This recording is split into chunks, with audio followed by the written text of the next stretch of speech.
spoštovane gledalke, spoštovani gledalci. Danes bomo gostili gostjo, ki je prišla z avstrijske Štajerske.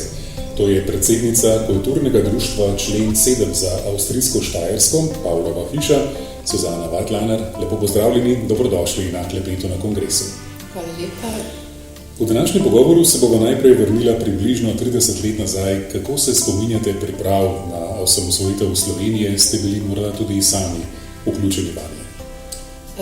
Takrat sem bila še najstnica in tako da nisem bila vključena v te priprave in se tega tudi ne spomnim.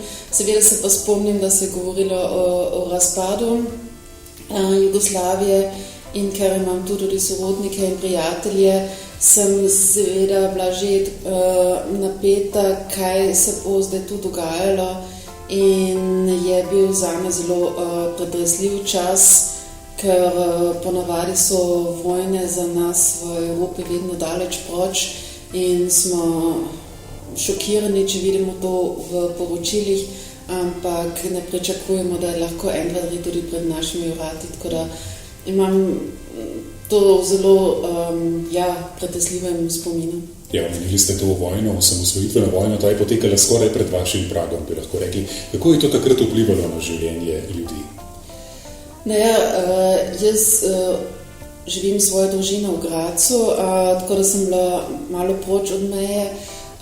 Smo pa takrat imeli tudi vikend na Vinski cesti in če vojska letala letijo nad tvojo hišo, je to že ena izkušnja, ki jo doslej, hvala Bogu, nisem imela.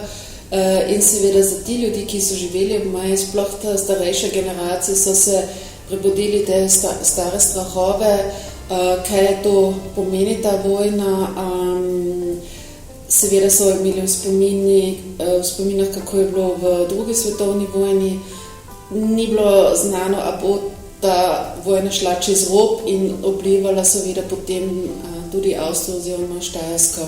Tako da je bila že ena velika napetost in sploh v Radgoni so ljudje videli, kaj se tam čez Muro dogaja in hvala Bogu je bila slovenska vojna čim prej končana, ampak precej hitro končana.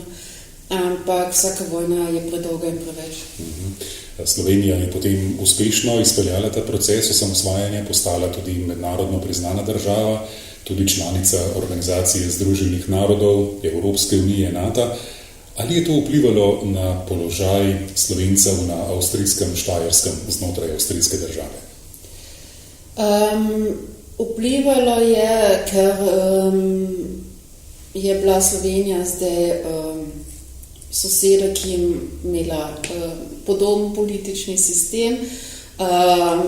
Sicer so že prej tu in tam sodelovali, ampak zdaj se to sodelovanje na gospodarski, politični, turistični ravni res povečalo. Seveda so tudi potem bila evropska sredstva na razpolago in tudi želja je bila v sodelovanju, ker ljudje živijo na eni strani deli Mura, na drugi strani niti ni reke, ki jih deli samo vinogradi in gozd ali pa Vinska cesta, tako da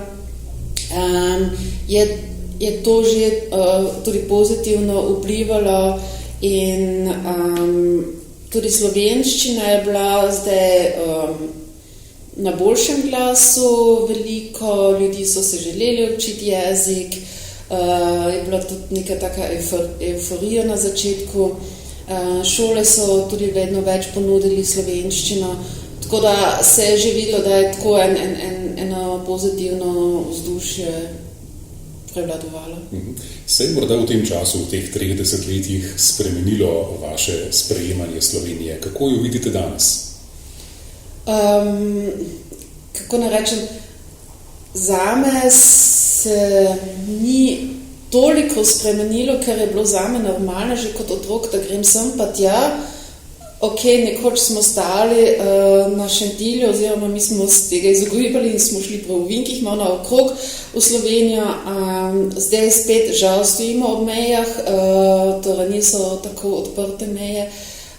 Nažalost več, to je to, kar je zame negativno, to zdaj ni Slovenija kriva zdaj, ampak to je pač en trend vse posod.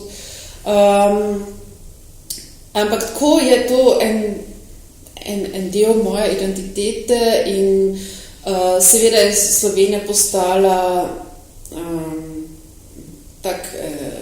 simpatična država, sploh kar se tiče turizma, ljudi hodijo radi sem pa tja, hodijo v Maribor na tržnico, mislim, to so že prej, tudi v jugoslovanskih časih delali, ampak se gre 1, 2, 3 na morje, Primorska je zelo priljubljena, tako da Slovenija, mislim, kar se tega tiče, že tako na dobrem glasu z vidika turizma. In zame je to tako, ne moram ločiti, se počutim tu in tam doma. Kaj pa odnos do slovenske skupnosti na avstrijskem Štajerskem, odnos Slovenije in Avstrije? Kakšen je, kako se je v teh letih morda razvijal, spreminjal? Naše društvo je bilo ustanovljeno leta 1988 in takrat so ustanovitveni člani že imeli slabe izkušnje, ker so jim očitali, češ da hočejo, ne vem, slovenizirati Štajersko ali pa da so pač komunisti in tako naprej. Slovensko govoreči domačini so se tudi bali, kot tudi politika Štajerske, da bi imeli koroško situacijo. Vsi so hoteli v miru živeti, tako da je bilo na začetku kar težko posredovati idejo, kaj stoji za tem, pa tudi, da so s tem povezane neke pravice in da ima dežela Štajerska svojo slovensko zgodovino, ki je ne more, ne sme zanikati. Leta 2001 je bila potem takrat deželna glavarka Valtrat Krasnič prvič v Pavlovi hiši in od takrat naprej smo tudi iz dežele Štajerske dobili finančne podpore.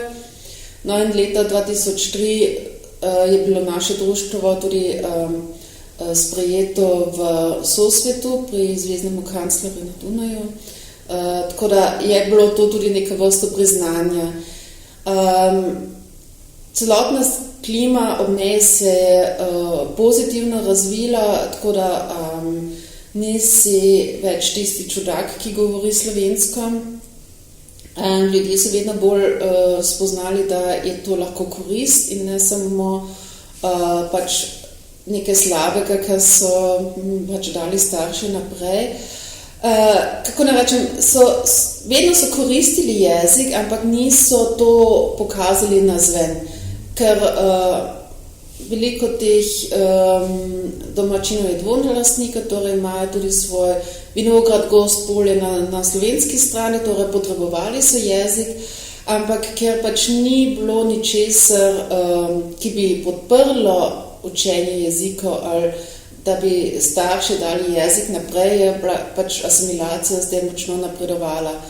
Zdaj je zelo sproščena klima in zdaj seveda ta stara generacija reče, škoda, da moji vnuki ne govorijo več slovensko, deloma morda pasivno še razume, ampak pač ne govorijo več. Ampak zdaj je ta čas, ko je pač tudi dober čas in razumem jih, da pred 30 leti pač ni bilo jeziku ugoden čas. Kje morda vidite možnosti za izboljšave na tem odnosu, recimo matica, zamejstvo, pa tudi šolstvo, kultura, šport? Moja želja, moj ideal je, da se nekako, kar se tiče jezika, vrnemo v čas pred Prvo svetovno vojno, namreč, ko so v tej regiji govorili 3 jezike, če ne še kakšnega dodatnega jezika. Eni so boljš govorili slovensko, drugi boljš nemško, tretji še malo mađarsko. In ta večjezičnost je bila nekako normalna. In nažalost je še vedno tako, da ljudje sicer zelo cenijo, če si dvojezičen, pa rečejo, to je že fajn, da znaš slovensko. Na drugi strani pa slišim, se je fajn, da Slovenci znajo tako dobro nemško. In slovenščina je težka. Ja, za učenje ima svoje finese, ampak tudi za Slovence ni enostavno se učiti neki jezik. Tako da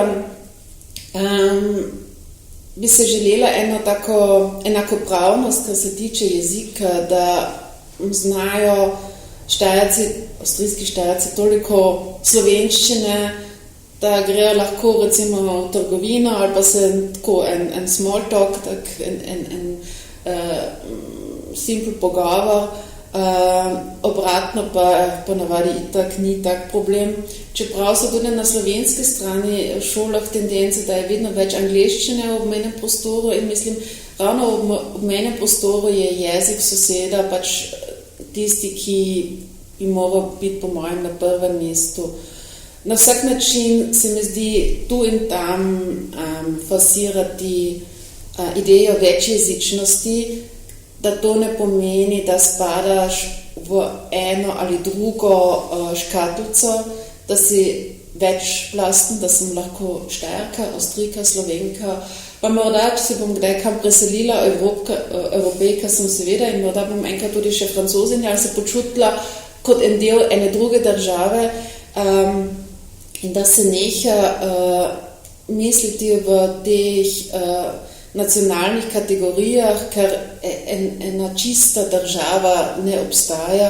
Ljudje, tudi če so rojeni znotraj ene države, govorijo morda v gorenjskem narečju in ne samo v knjižni slovenščini ali pa imajo, ne vem, en drug vpliv. Tako da to je treba, da po mojem ena Evropa, ali da mi nekako preživimo naprej, sprejeti, da nismo črno-beli, ampak da smo več. Gospa Vajtlaner, hvala za današnji pogovor. Velika uspeha še naprej pri vodenju kulturnega društva Člen 7 za avstrijsko-štajersko Pavlova hiša. Hvala lepa.